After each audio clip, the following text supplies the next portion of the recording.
Welcome to another exciting edition of Faulkner Fixes All. The only channel that matters, by the way. Okay, so the other day a buddy came over and I gave him a bunch of parts for his project.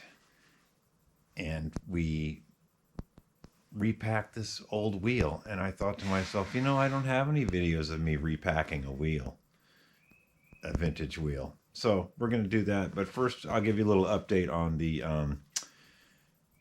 36 to 38 Western Flyer, because you know everybody's been patiently waiting. Sorry it's been taking so long. Just had like furniture to build and like money to make. Okay, so yeah, we got this. The driveline is pretty decent. Got these adjusters working. Had to clearance this a little bit. Yeah, the driveline is working. There's decent play here. Once I oil this chain up and put a little weight on it and take it for a ride or two, it should loosen up. What's happening is there's a lot of gap here. It's because this chain is so old and stretched. And there's so much wear here that when you pedal it, it doesn't quite notch in. And from my experience, once this chain is nice and oiled up, see there's a few leaks that are kind of stiff. Once this chain is oiled up and you put a load under it, and a few rides, and then you kick the back wheel back a little bit more, make this tighter, some of this should go away. Not all of it. It's just the way it is. It's the design of the skip link chain. You know, you can't do this on any other kind of chain. You can't ride a bike with this much play on any other bike. Only a skip tooth. And when you're talking 90-year-old technology, and it still works, that's good. So once we dial this all in and kick this back a little bit, it should be pretty good. And some of this action will go away. Not much, but some. Also, I took this part was pretty toast. It was in the hub. And there's some brittling there. And you can see where it's like a little dents in the race. And that was disturbing. So I changed that out. And plus this one didn't have the notch to change the spokes, and I'll show you. And there's a lot of wear on this gear too.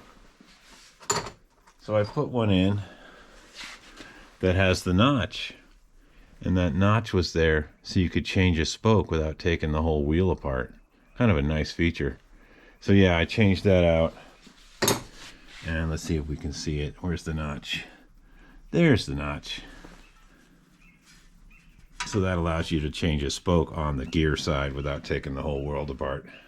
Because we don't like taking the whole world apart around here. So let's get down to the basics here. We are going to repack this Schwinn S6 rim. This is a rim off of a Schwinn 10-speed. You can tell it's a Schwinn rim because it says Schwinn tubular S6, but this is a 27-inch rim, and any 27 by 1.25" tire will fit this. You don't need a special Schwinn tire for 27-inch. For 26-inch rims, some S7s and S5s, you need the special Schwinn tire. But on this particular rim, the 27 by 1.25" S6 10-speed rim, any 27-inch by 1.25" tire will fit. And you may even be able to pinch a 27 by 1.1/8" tire on. It's kind of tight though. I don't recommend it.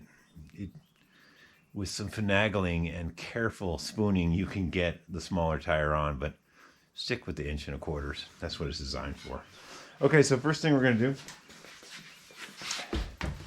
is find the appropriate... first we're going to drink some coffee. Okay, see, I've got every cone wrench in the world here. We don't want to be rummaging for tools. So we're going to find the appropriate freewheel puller. Like, I don't have enough here. I'm going to take this bolt off. Don't drop the bolt. And I think this is the one. And sometimes there's enough clearance here to go over that bolt. And sometimes you're like, oh, this is the right one. Like, oh, nope, got to take the whole hub apart. Hey, it happens. But if you have a bunch of these tools, some of them are clearanced, like that one. And we'll pop it in. And I like to put the nut back on loosely because that holds the freewheel puller in there. And some people just go over to the vise and turn it counterclockwise in the vise. And that's all good and dandy. But you can't really get the feel for if the tool is backing out. You're just over there in the vise with this cramped in the vise, and you can't see it.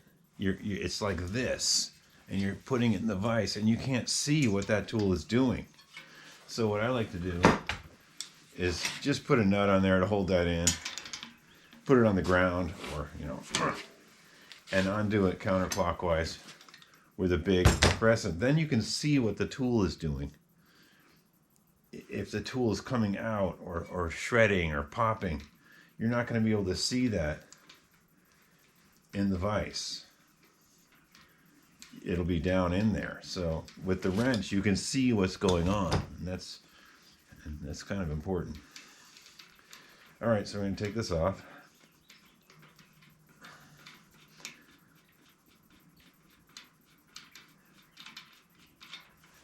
Take our freewheel tool out. Put that back in the box of freewheel tools. Oh, we still kind of need it though. Don't put it in the box yet. Use it to get it off. All right, counterclockwise. Okay, now throw it in the box. So this is just a junk 6-speed that someone put on there. No name, like Falcon brand. It's not even Shimano. So this isn't even close to being the correct Schwinn one. And neither is this protector. Schwinn didn't use plastic protectors until like the late 80s and 90s probably. There are probably a few Japanese Schwinns that have these. Somebody put this non-Schwinn crud on. Okay, so now we can get to the business end. And what I like to do is leave this small end alone, because that's correct for going back in. I like to take this end out, undo all this, because then you have to put all that spacing back on. You're not guessing. So if you took it all apart, you'd be guessing on this space here. So we're not going to do any guessing today. So we're going to leave this intact, unless the axle's bent and you have to deal with it. So we're going to grab a cone wrench now.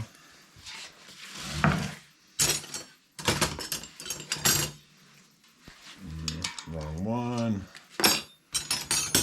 There's a quality one. Oh, there's a pretty good quality cone wrench. This is quality cone wrench. This is not a quality cone wrench. This is cheap. This is quality. It's got a little edge in there, so it makes it even thinner. And it's just a thicker design overall. This one happens to be made in France.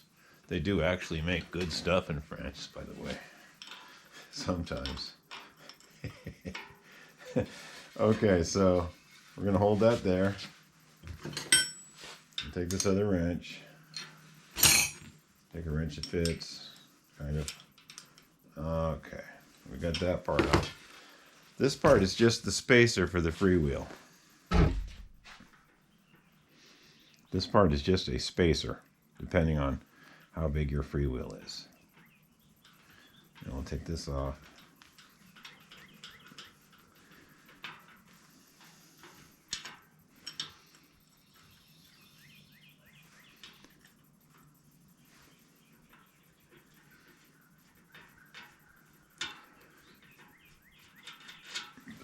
There.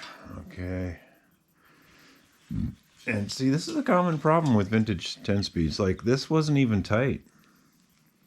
This wasn't really even locked down. And that's a problem. And things loosen up, you know?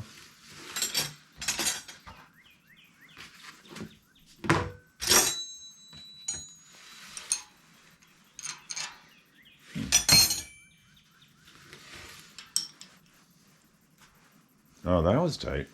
Oh, it must be loose on the other end. I was mistaken. This part is loose. Yeah, see, look at that. That's not even tight. That's just spinning around in there. Okay, so much for leaving that perfectly safe. Okay, so we're going to take this off.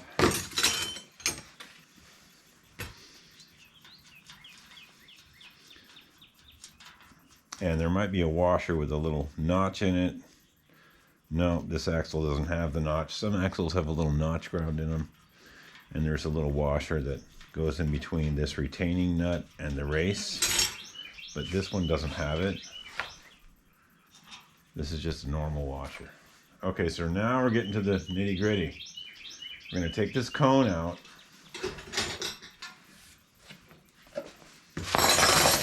Get our little bucket ready. Might be loose pack. And take this cone out.